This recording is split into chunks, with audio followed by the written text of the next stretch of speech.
You know the drill. We have Russia, course on the entire world. Let's go! This is actually my second run. The first run I didn't give them anything extra, just plain course on the entire world, and that's it. And as you can see, they're getting minus 244 prestige per year. So the first run I did, they were sitting at minus 100 prestige all the time, and they got their ass kicked by Kazan and Great Ord in two separate wars, like 20 years into the game, and it went terribly. So this time I'm doing it again, but I'm giving them some prestige. So you can see it's still about 3 lower than what they are losing, but I thought that's a fair trade. They should be thankful for that even. It's been a few years and I think they're already having the... Oh wow, that's a really good ruler. Now I'm not really familiar with the new mission trees, but now they have a 646 ruler. They're still not declaring war on anyone. They're sitting on their ass, not doing anything. They're on minus 15 prestige, so they better start doing something to get it back. Anyway, I just noticed that Muscovy has these provinces as a vital interest, so good luck to them getting any alliance with anyone. I guess that's actually a big downside for the AI. They want everything and they cannot ally anyone. So let's see how they go about it actually. I wonder if they'll ally anyone, and now we have our first war. They finally declared on Novgorod. I think Novgorod is also getting declared by Denmark at the same time. 10 years. 11 actually, since the start of the game, and Muscovites have cleaned up their borders a bit. They've taken a large chunk out of Novgorod, including Novgorod itself, so that's very nice. Now they're an OPM near Ladoga Lake, yeah, Ladoga I believe, yeah. They've also eaten Tver, and that's pretty much it. They annex the subject, which should be really easy, considering they have cores everywhere. Other than that, the Vavara Rurikvich is still the queen of Muscovy, 646.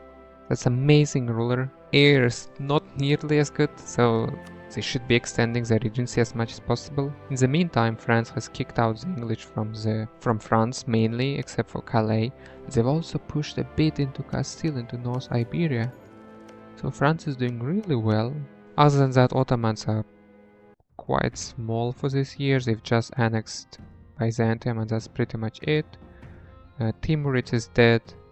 Ming already having some rebel issues. Poland didn't take Lithuania as a personal union, which is actually a massive opportunity for Muscovy now to expand into here. Take these lands, maybe even more. They have cores everywhere, no admin necessary, very little AE.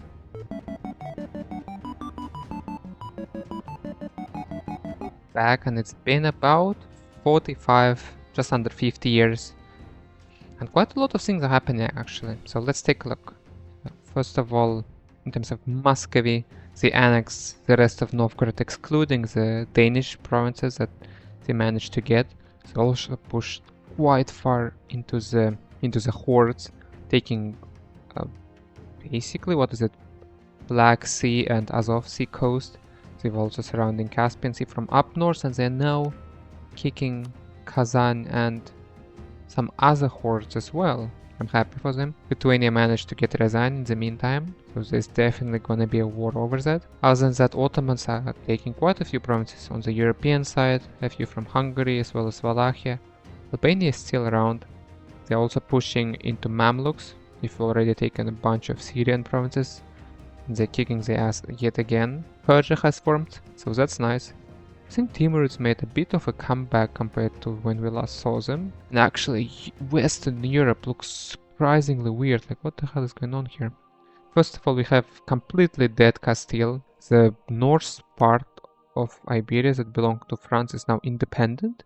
We have Asturias that are allied to France actually, so that's interesting. Aragon took majority of the Castilian lands, including Madrid and the gold mine right here. Portugal took one province, and then we have a bunch of smaller countries like Galicia, Leon, as well as a few provinces down south went to Morocco. Other than that, we have England that united most of the Great Britain except for Man and Scotland, a few provinces of Scotland, sorry. Elsewhere we have France that looks way less scary than they did last time. We have Champagne, I guess is how you pronounce it, that got released here. They have about 4 to 5 provinces. Burgundy is doing so-so, I would say. The actually junior partner of France can annex these lands for free. Let me pause and see how they are doing. They have 56 buckets per month, and they've taken governing capacity from all 4 of these states. That's what I was wondering about, how they have enough gov capacity for everything, because I'm assuming they're stating everything. Yeah, like every single province is stated. I mean, they don't have to pay anything for it, so it makes sense. But they're still doing okay in terms of gov capacity. They have so-so ruler, so-so advisors, and they've taken infrastructure and quality ideas, which is a decent choice considering that they have abundance of admin. Been some more years, almost like 100 years, I guess. And let's see what they have been up to. Well, first of all, it's 1570, they're on admin tech 14 actually, and we still don't have Russia. There's still just Moscow, which has a pretty weird borders. They're like snaking down south, they even have these Iraq provinces. Why are they not forming Russia? Why are they not taking Kazan? They're just allied with Transoxiana. They have collectively about 50,000 troops, which is less than half of what Russia has. I don't know why they are not doing anything. They also circled around the gold mine and not taking the mine itself. We have Chernigov, we have Odoyev, Lithuania is still controlling Ryazan. Why is nothing happening? Why are they going here? They're not forming Russia? In terms of HRE, we actually have a Protestant war forming, so there should be some action quite soon. And religious-wise, we have most of the Nordic countries and North Germany as Protestant. A lot of the central HRE countries are reformed. We have nothing else actually. I'm gonna give it some more time, and hopefully we'll see Russia next time to fix this border core, because this is an absolute mess. 1675, almost the end of the age of absolutism, and we still don't have Russia. We have Muscovy, admittedly a pretty big, beefy Muscovy, but no Russia. Like, what the hell? Let's take a look at the great powers. We have Great Britain at number 1, followed by Portugal, Muscovy, which would be actually number 1 if they had embraced the institution. We have France at number 4, Spain, Jaunpur, Poland, and Wu. What's going? They're sitting at a solid minus 100 prestige. I actually thought about it for a second, and I think they're getting more, like, less prestige, because all these provinces in the New World are now colonized, meaning they get a penalty for these provinces as well. So I assume that's what's happening here, but let me know what you guys think. Well, in the meantime, we have Muscovy that has 250 monthly income, 12,000 in debt. They are number 4 in terms of income, behind Jaunpur actually, which is looking pretty beefy. Okay, let me see, they actually have an ally. They're allied to Venice, which is very cool. I didn't expect them to ally anyone throughout the entire game actually.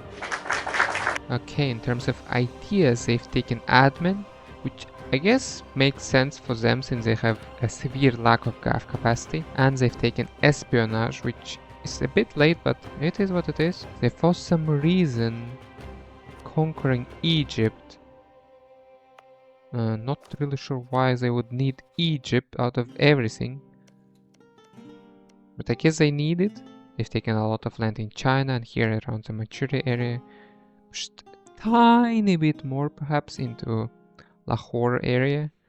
They've expanded a lot here in the Middle East, Persia area. Ottomans have completely died in these couple of years. They still have most of the Arabian Peninsula, but they lost Greece. They got kicked out of Europe. We have a pretty thick Albania actually. They also lost Egypt. Now we have an independent Egypt that's getting the ass kicked by Muscovy, but that's besides the point. France looking exactly the same as before. I don't think anything changed. Other than that, we have Portugal taking over Morocco. Spain is still around.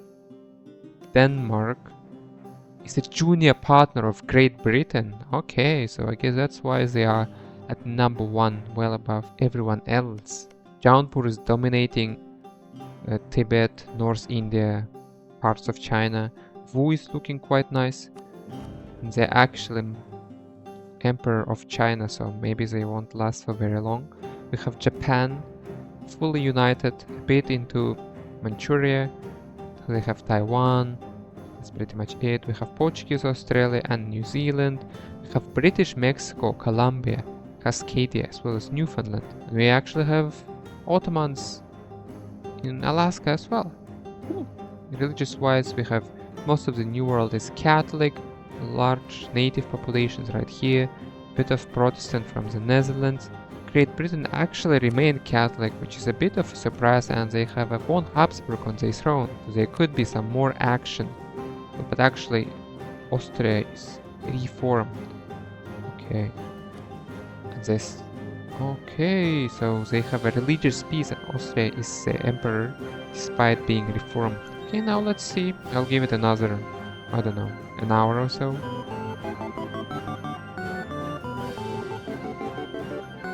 It's about 30 years before the end date, so there's quite a lot to see. It's very sad that after all these years, we still have a plain old Muscovy and no Russia. And this is a pretty beefy Muscovy.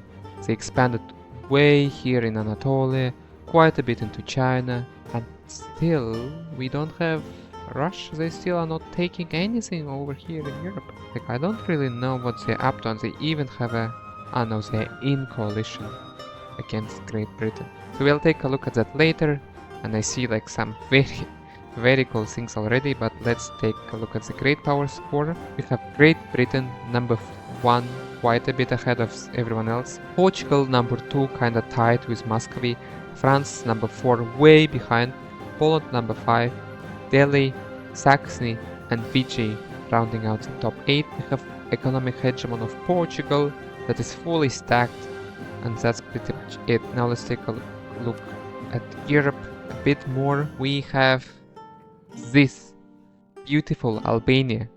It kinda has like a Byzantium kind of borders. They've pushed quite a lot into Anatolia, and I think Ottomans are pretty much entirely gone. Yeah, I don't see them anywhere here on the map, not even on any islands. Okay, so now we have a beautiful Albania that is doing very well.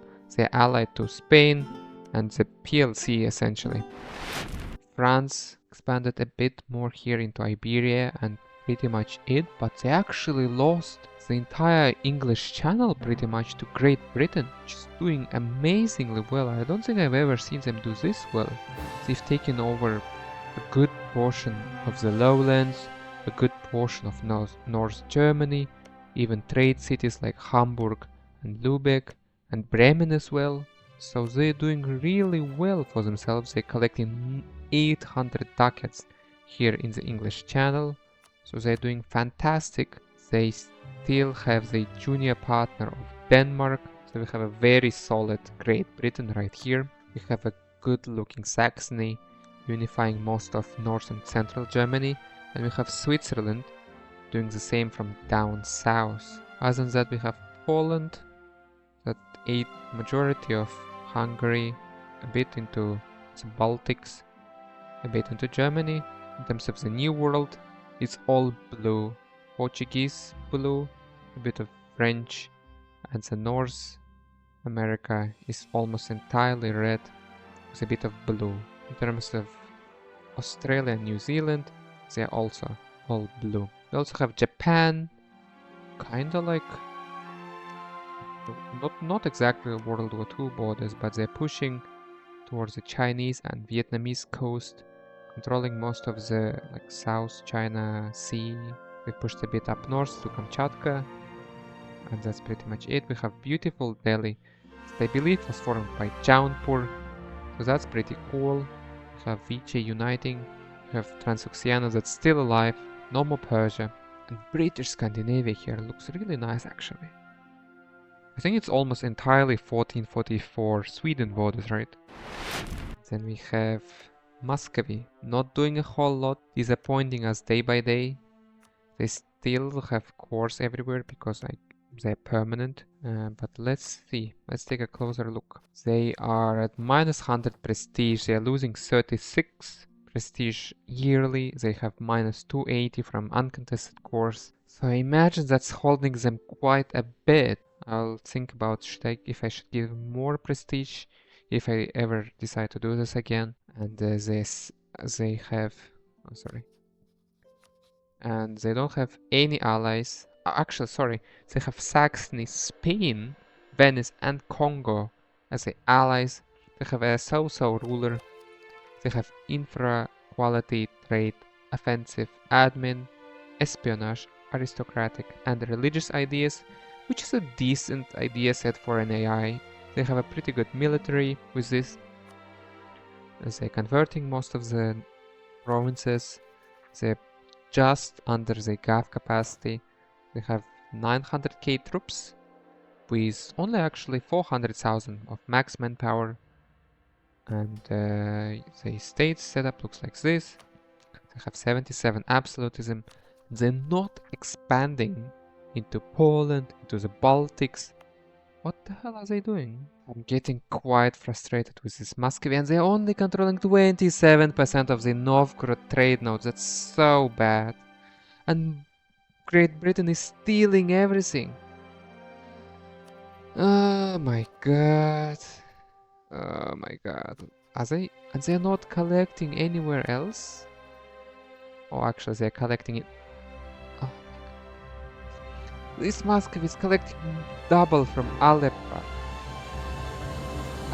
even though they only have 30% here as well. Oh my god. This is the worst trade setup I've ever seen. They don't control anything. Oh, this is so bad. This is really bad. They have never here. That's world port river belonging to Denmark. So literally everything is leaving. And they're not even defender of the freaking Protestant or sort of the Orthodox faith. Why?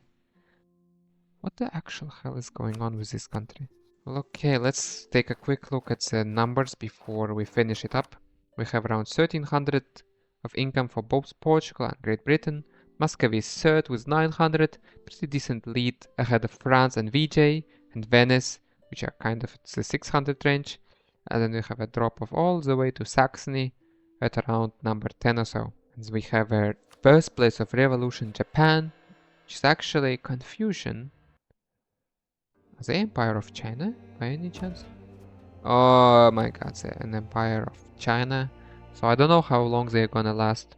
But let's take a look. We have another 21 years to figure out exactly that.